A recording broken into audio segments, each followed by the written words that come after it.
Welcome back to the channel. Check it out. We are doing some IRL videos. I was fortunate enough to have a trip booked to Sydney to end the Christmas and New Year's break before I head back to work next Wednesday. And while a lot of that was focused around eating, we just happened to be in Haymarket near Little Thailand, Chinatown, and we have a trip planned to Harris Park, which is Little India, otherwise known as. But what is also really cool about Sydney is they have some fantastic places to go look for retro games and you know, little treasures like that, which are right down my alley. There's some anime shops and stuff, some fashion brands I really like. But this video today is about the Gamesmen, which we're going to go check out. We're going to have a look and see what they're like. Never been there before. Browsed on their site occasionally for some stuff. But today we actually get to go to the actual store, which is about 1 hour away from where I am. Half an hour on the train, about 20 minutes walking. We'll see how we go. Hopefully we don't get lost, fingers crossed. But today our goal is to find some Super Nintendo games. Obviously I've got my multi-cart retro console from Japan, which can play NES, Super Nintendo, Mega Drive, all that fun stuff. So we're going to keep our eye out for something there, like hopefully Illusion of Gaia, Aero the Acrobat, Unicyclers, is that what it's called? Uniracers, whatever that game's called. Whatever we see on SNES that grabs our attention would be fantastic. We're going to keep our eye open for PlayStation 1 games. We have a Super Station from Take Udon, which is due hopefully in the next few weeks. And we'll be able to play physical PlayStation 1 games on that. So that'll be fantastic. And also, the main thing we're looking for today is going to be Nintendo 64 games. So my analog 3D order, which I woke up the day the pre-orders went live and logged onto the website expecting to see nothing, still had availability. And so I, perhaps foolishly, pre-ordered a analog 64. So I'm going to need some games. I have Jet Force Gemini, which I picked up at CEX at Garden City back in Brisbane about a week ago, which was only 15 bucks. But today we're going to go to this, the Gamesmen store, and hopefully we're going to be able to get something like a platformer, Banjo-Kazooie, Banjo-Tooie, Mario 64, Donkey Kong 64, something like that would be fantastic. Maybe Holy Magic Century. That's probably a tough one to get, but that's another game I've got some fairly fond memories of that'll be interesting to play again in 2026. But overall, we're just going to check out the store, hopefully have some fun, hopefully pick up some bargains. And I'm going to take you guys along with me to do that. So we're going to head down out of the hotel. We're going to head across to Central Station, jump on a train. I think it's a T4. Make sure we remember what station to get off because I don't remember right now. And head over to the Gamesmen. And I'm going to show you as much as I can and definitely show you what I do buy anyway. So let's head off and let's get going.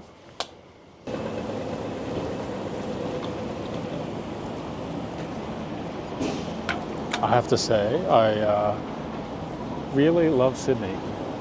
That feels a bit dirty coming from a Brisbaneite, but I was born around here, so I probably have the right to say it. So it's probably okay. It's all right.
I will say it's a little bit more, feels a bit more weird carrying a camera around in this local area. But yeah, well, we're almost there. We're about 7 minutes walk away. So, whew, it does feel hotter here in Penthurst than it did in Sydney CBD though. So, whew, should start cooling off soon, hopefully.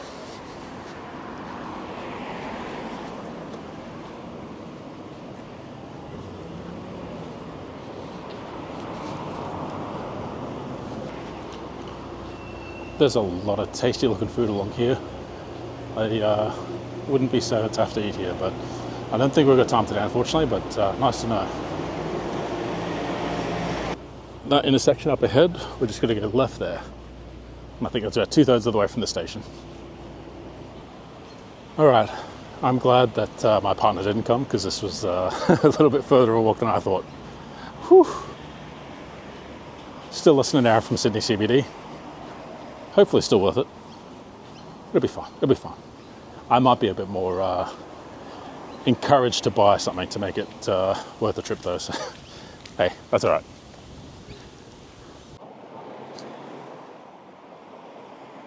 All right, we're here. We're finally here. Gamesmen. Transformers. Playing cards. 40 years. Well, I guess 44 years now. That's older than me. By a lot, right, fam? Right, gamers? Bunch of Nintendo stuff. Like I said, it's been paying for some space. And we can get a nice ice cold squeeze if you need it after this long walk. Cool. All right, so once we head into the store, we find that there's a bunch of toys and, just sort of playful little gadgets and gizmos and stuff. They have a corner where they had a bunch of trading cards, and nothing that sort of grabbed my attention there. There was a bit of hobby stuff, a bunch of Nintendo Switch stuff, which was fine. But once we get into this back right corner, we find that there's a lot of the retro and older stuff. So we have things like PlayStation 4, PlayStation 3, PlayStation 5.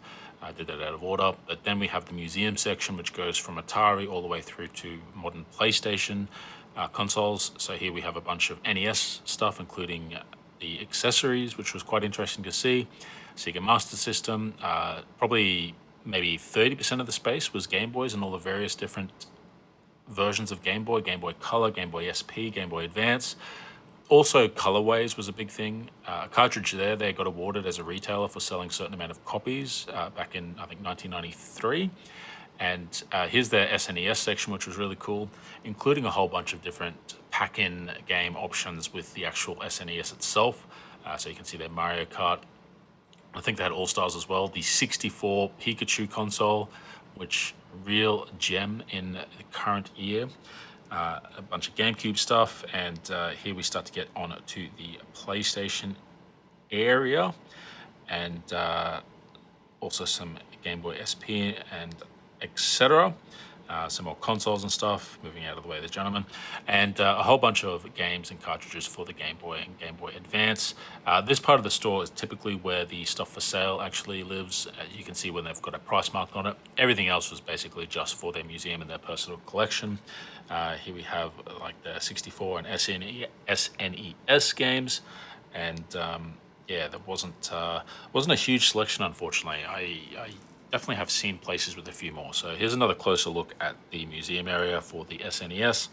So you can see here's where they've got some real key games like Secret of Mana and Mega Man X, Mega Man X2, Zelda, Mega Man X3, I think as well, Yoshi's Island and Space Invaders, the SNES Mario Kart pack-in. Some real cool stuff. Bit of Dreamcast there.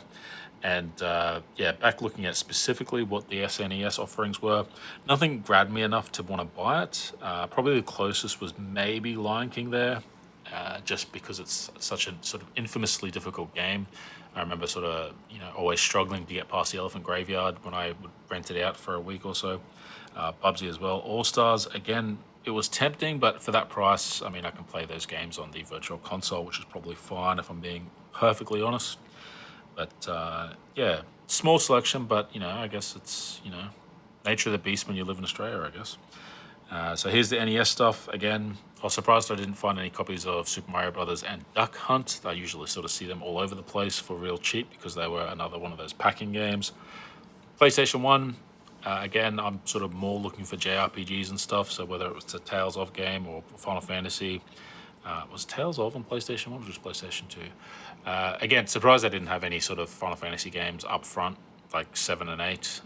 I generally see them, I feel like, when I go to these retro stores. Definitely at Garden City, they've got a copy of, I think, 7 for like $150. But yeah, that's all the PlayStation stuff as well, including, I think there was the $400 Mega Man game somewhere here. Comment down below if you can spot which Mega Man game that is. Is that Mega Man 6 or is it an X? It might be an X, actually. On the way out, board game section, quite large, split into easy, medium, and advanced for how complex they are, and then a whole bunch of cool action figures. If you're into action figures, definitely a store to stop by and check out, especially if you're into Street Fighter action figures, which are probably the things I was most interested in myself. But that pretty much takes me to the Lego section, and that's when I decide that I'm pretty much done and time to go and grab a game that I decided to buy and head on out. All right, we're on the way back to the train station. We have finished at the Gamesmen. It was a pretty interesting store. That possibly sounds like faint praise, but I think the issue was, as a store for retro games anyway, it was pretty slim on the ground. It turns out that, yes, what they stock online is everything. So they didn't have the biggest range of games. We ended up with just the one. So we ended up with Banjo-Tooie with the manual. I'm not sure $200 is a great price for it, but it's probably in the discussion for my favorite Nintendo 64 game of all time. And it's a single player game, so that's pretty solid for, you know, current year when chances of getting mates around to play Mario Kart, Mario Party, Super Smash Brothers, slim to zero, if we're being honest. So hopefully that's not a bad pickup. I'll have a quick look online and see, see what the actual going rates are. I think the lesson is, if you want to go there for the museum. The museum was actually really cool. They had a lot of really cool stuff. As it turns out, a bunch of the games in the museum were the games I would have wanted to buy. So they had like Mega Man X, Mega Man X2, Era the Acrobat, Secret of Mana, like a bunch of really cool stuff. And they had like a whole range of consoles, all the different color variations of Game Boy Color, Game Boy SP, a bunch of really cool stuff. So even like the big sort of packages like the Super Nintendo All-Stars version, that sort of stuff, that just hit me in nostalgia. Like, I remember those, like the Super Mario All-Stars, that's the one I used to have, which is really cool. So, museum, fantastic. The store, I guess it's just really hard to compete with online. And on top of that, I have got very different expectations, I guess. They're out of whack because I've been to like Super Potato in Japan. And a store that's just got shelves and shelves of cartridges. And going and seeing like a handful of cartridges per console versus shelves per console. I do want to go to Japan again. Anyway, that's, yeah, I guess that's it really. We'll make this a fairly quick, short video. So, it is a long walk. Don't do it in summer. There's a 7-Eleven nearby for you to get a drink if you need a drink to help get back to the train station. Maybe get some hot chicken at one of the hot chicken stores I passed just outside the train station. But I've got a 45-minute trip left to get back to the CBD, meet back up with my partner and figure out what we're going to have for dinner. So hope you guys enjoyed. Hopefully the B-roll came out all right. I'm not a filmographer of any kind. I've got no false aspirations there, but hopefully this was fun to watch. It was fun to film, fun to mess around with, try something a little bit different. So, I wonder how much I'm gonna have to like catch up on voiceover during that. Anyway, take it easy, subscribe to the channel, like the video, comment down below. Did you see anything that you would have picked up there? There was a Mega Man on PlayStation. I couldn't see which Mega Man it was, but it was $400, which kind of put the lid on me wanting to find out more in case I did want it, because I didn't want to spend $400 on it. But yeah, so there's a couple of gems there, but see you later.